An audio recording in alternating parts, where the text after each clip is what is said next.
Good evening and welcome to Crap Grandma Says. Recently, Donald Trump released an entire diatribe on Truth Social about Jeffrey Epstein while telling everybody else to shut up about it. And since he's telling everybody to shut up about it, I'm going to talk about it because that's what you do. Not only is he telling everybody to shut up about it, he's including his MAGA lovers and throwing them directly under the train. He basically told them that he does not need them to be his followers anymore if they want to continue to pursue the Epstein thing, because that's over. And then he called them bad people for pursuing pedos. This has been a big problem for the MAGA folks, because the one thing they've been consistent on and united on is their unrelenting accusations, sometimes of even innocent people in pizza parlors, and their search for pedos. It seems to be the thing that fires them up most, in spite of the fact that they love a man who is one. I don't know if I've said this before, but I used to be a prosecutor, so I've seen a lot of stuff, including trafficking cases like this one. First of all, Donald Trump, in spite of his facetious claims of being the law and order president, is a convicted criminal and a liar. He is ignoring the cries of the public for justice for the victims and pretending there's nothing to see here in the Jeffrey Epstein files. Not that we're at all surprised, but he's swerving all over the moral hypocrisy highway there. I would offer to him that Ghislaine Maxwell is in prison right now. And why? Because she was convicted of trafficking children.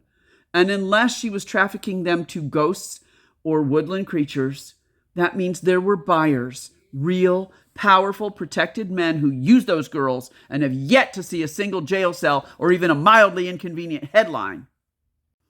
Now let's use some basic logic. Epstein plus Maxwell equals trafficking ring. If you believe Ghislaine deserves to rot in prison, and spoiler, she does, then you're already admitting that trafficking happened, and in admitting that, also admitting that Jeffrey Epstein, had he lived, would have been convicted. And trafficking, by definition, involves victims and perpetrators. You know, the folks who were being supplied, serviced, and shielded. The ones on that list. And don't feed me that we don't have a list nonsense. People like Epstein and Maxwell absolutely keep lists. First of all, Epstein was a financier and money manager. Those people keep records of everything they do. It's a way of life for them, because to do financial things requires keeping records, especially when you need to know who to point the finger at because the company you're working for is running a giant Ponzi scheme. And Epstein had experience with working in that kind of firm, in that kind of environment. Epstein and Maxwell were running a human catalog of underage victims for the rich and revolting. They kept receipts because predators like them don't operate without knowing exactly who their best customers are, who owes them favors, who might flip, and who to take down with them if the whole rotten empire burns. That's blackmail 101. And these kind of folks keep those lists because they don't see themselves or what they have done as being as bad as the people who are the perpetrators they're sending these girls to. In their minds, if you're just the go-to guy to get somebody for someone else, at least you're not the one abusing them. And at least you're better than the actual abuser in their minds. They're not, but that's what they think. So yes, the list exists. And no, it's not a figment of the internet's imagination.